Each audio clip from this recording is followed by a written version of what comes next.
Hey guys, this is Comic Uno, and today I'm doing a review for Supergirl. So let's start talking about this episode. But beforehand, also want to mention that today I posted a review for the first comic book tie-in of Adventures of Supergirl. If you want to go check that out, it's connected to the TV show. But let's start talking about this episode of Supergirl. So here, it's very much a Martian Manhunter episode, and I guess a Cat Grant episode.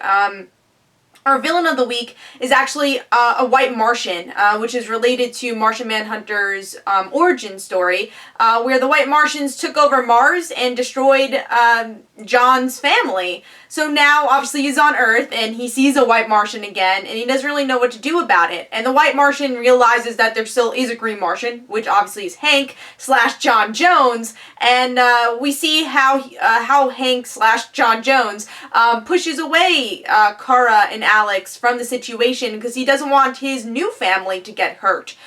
So it's him wanting to sacrifice himself to protect the planet he loves and the people that he loves.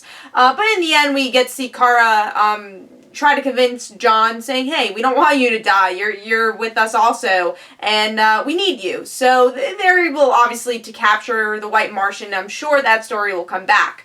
Other parts of the story, Wynn was in this episode a little bit. It's pretty much about, hey, we need space because something big happened from last episode that we still kind of have to deal with. Same for Jimmy. There wasn't much of the love triangle thing, which is great. And Jimmy was in the episode a little bit, but not too much. But again, the main focus was John and also Kat.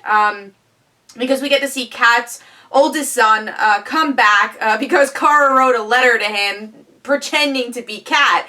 So now he expects, his mother to be different, and she's not, and they're trying to work around the relationship, figuring it out, and Kara helps them figure out their relationship. And it seems like Kat's son does have a bit of a crush on Kara, so they're going to go on a date, and we'll find out if that goes anywhere in the future. And the ending of this episode, the cliffhanger, is that Bizarro's here. So that person we saw, I think it was like 2 episodes ago, was Bizarro, and Kara is very confused why there's Supergirl and someone that looks exactly like her, so we'll see how that works out.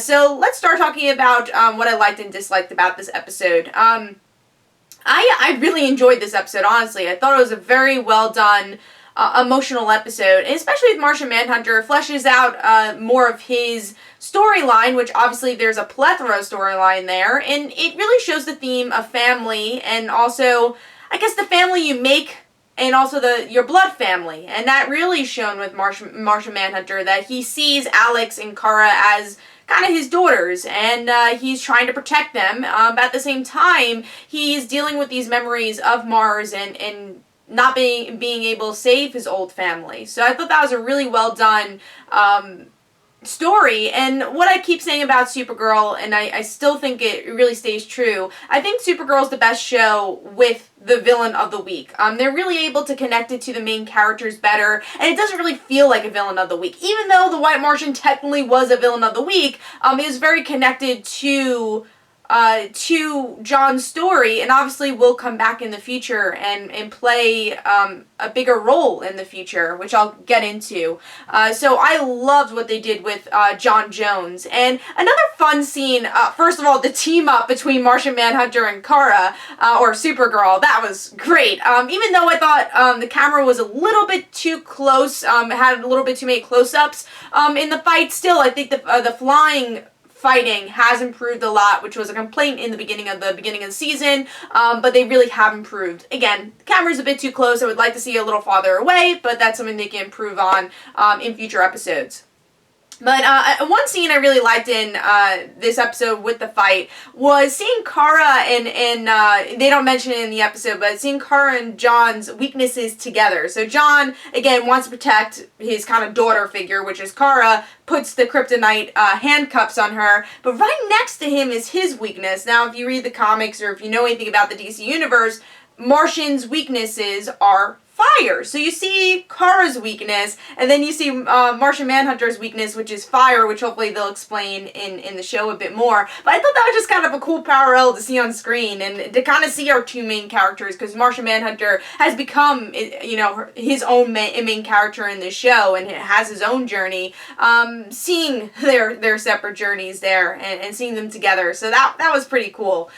So I really enjoyed that. And with Kat, you know, even though I was upset with how they dealt with the mid-season premiere with the reveal and everything, I really like the stories they're bringing to Kat with her son, and once again seeing her humanity. Even though she's a very tough person, you really break into her shell, and you see Kara's kind of the only person to kind of break that shell a lot of the times. Even though I don't think Kat would want to admit it, Kara is a special person in her life, and the person she can talk to, and I really like how their friendship slash co-workership is working out in this season. And I also really love the chemistry between Adam, which is Kat's son, and also Kara, obviously, because the actors are actually married in real life. That is Melissa Benoist's husband, and I love the chemistry. It was great, and it definitely makes me want to see more. I guess the negative towards that, though, is that we just had the romance thing with Wynn, and now we have another romance. It's like, oh, you're breaking Wynn's heart if he sees this. You're going out with somebody else when he just poured his heart to you. So I thought that was a little weird to squeeze in, but at the same time they had great chemistry, so it's like, alright, why not? Let's see how it happens. Now you have a lot of love interest, but that was just a nitpicky thing. But overall, really enjoyed the episode. Now, things I want to see.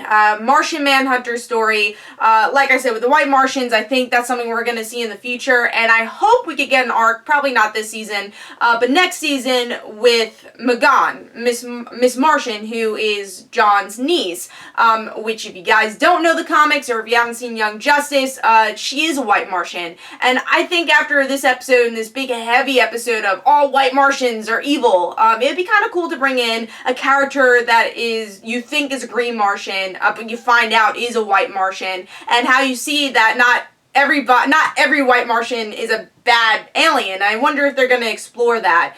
So bring in M'gann. Definitely want to see M'gann in the show.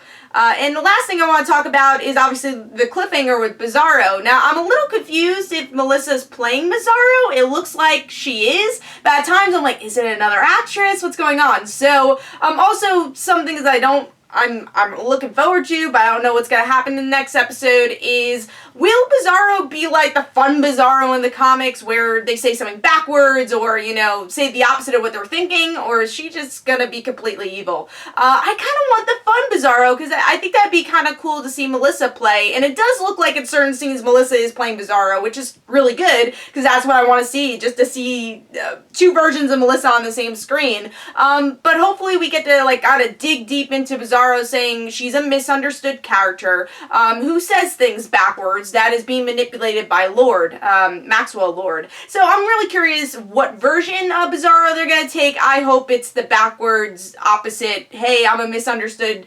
character direction, but we'll have to see, and hopefully Melissa plays the character. Again, I wasn't really sure by the preview. But let me know in the comments below what you thought. Of course, I'll have another review of Supergirl next week. This is Comic Uno. Don't forget to follow me on Twitter. Don't forget to like my Facebook page. Also, description below, there's links from my comic book, Like Father, Like Daughter. And don't forget to like the Facebook page of Like Father, Like Daughter. I'll see you guys later. Bye.